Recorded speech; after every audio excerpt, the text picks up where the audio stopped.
What's up, y'all, and welcome. My name is Faithful Lobby, and today I want to talk about why I left Wells Fargo, the bank I'm banking with now, and the pros and cons of the bank I'm currently banking with. So before I get into all that, I just want to shout out my returning subscribers. Y'all are some real ones. I really appreciate y'all. And then the ones who are new to the channel, thank you guys for tuning in. Y'all feel free to hit that subscribe button, hit the like button, turn your notification bell on so YouTube notifies you when I post videos. So we always talk down on the banks, right? The major banks, the big banks, they always are using our money to make money for themselves. But this brings me into a way to talk about how the banks use our money. So what the banks use our money for is something called fractional reserve. It's essentially whatever assets a bank has, they have to have a 10% reserve of what the asset is. So for example, if a bank has $500 million in asset, they have to have $50 million in reserve. So this is when our money comes into play. Now what they do is they take our money that we're essentially just lending to them, and they use that as their reserves. Now I feel like I should be kind of making some money here also if you guys are using my money as a reserve, which is kind of scary, but I'm like, they are charging me in order for them to use my money as reserves. No way. I need to get smarter. In 2020, we're moving on to better things and being smarter with our money. That tells you pretty much why I left. If you think about it, it's costing you more keeping your money with Wells Fargo and some of these other banks because you're not making any money. One, you might be losing it in things such as overdraft fees, monthly charge fees, and it just doesn't make any sense. So this brings me to the bank I am currently with now, and that is SoFi. So I've talked about SoFi before when I talked about emergency fund. If you missed that upload, I'm gonna throw a card up here and you can check it out. But SoFi essentially gives me 1.6% on my money. It's a hybrid account of a savings and checking, and you get a debit card and everything. And now let me get into the pros of why I love SoFi so much and how they convinced me to move over to their side. So first is there is no monthly fees on SoFi. So with some of these other major banks like a Wells Fargo, you have monthly fees if you don't have a minimum or you don't have the minimum spending with your debit card.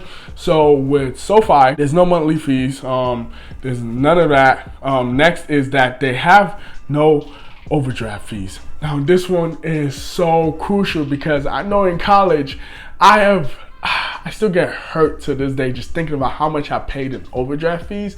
And this is the one part of banks that doesn't make any sense to me because it's like, how am I getting charged for the money I have? Like, it just doesn't, it just frustrates me. Like, I feel like turning to the Hulk. No, but seriously, there's no overdraft fee. Next is there's no ATM fees, and they reimburse you ATM fees worldwide. Another reason why I hate major banks. How are you gonna charge me to pull out my money if I don't use your ATM? That makes no sense. Like, it's just ridiculous. But SoFi, again, shining. Next is that they are actually FDIC insured up to $1.5 million.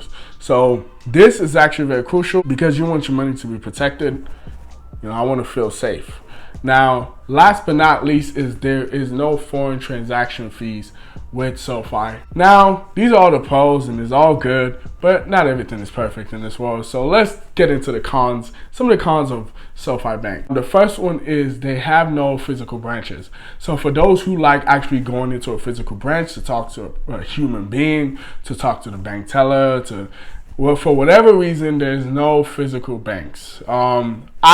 It's 2020. I don't like going into a physical bank. Just the thought of me getting in my car, turning my car on, using gas, sitting in traffic just to get to a bank to do something I could have easily done over the phone.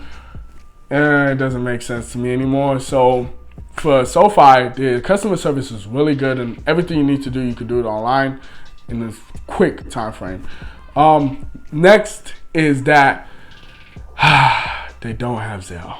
Oh, this one hurts. So this one is very important because Zelle is what the major banks are using nowadays for the peer-to-peer in order to send money. And SoFi hasn't integrated it yet in your system. SoFi, if you guys are watching this right now, please incorporate Zelle into your system. Once this is done, no one is touching SoFi Bank anymore. Another one is that you could only pull out $610 in ATM a day. Last and not least is that you could only send $250 in the peer-to-peer system that they actually do have. So SoFi does have a peer-to-peer system on the account for you to be able to send money to like your friend. But I believe they also have to have the SoFi account, and you can only send $250 a day. Now these are some of the downsides, but to me, it makes sense to stick with SoFi because the pros outweigh the cons, in my opinion, and it just makes more sense to me to move all my money and take my talents to SoFi Bank. Yes, sir. So that pretty much wraps up the video. I wanted to make this one short. If you made it this far, you're a real one. I really appreciate you. All y'all feel free to hit the like button, hit the subscribe button, share this video with your friends if you found this helpful. I really appreciate y'all. Y'all have a killer rest of the week. Move with purpose, have purposeful thinking. And with that being said, I am out.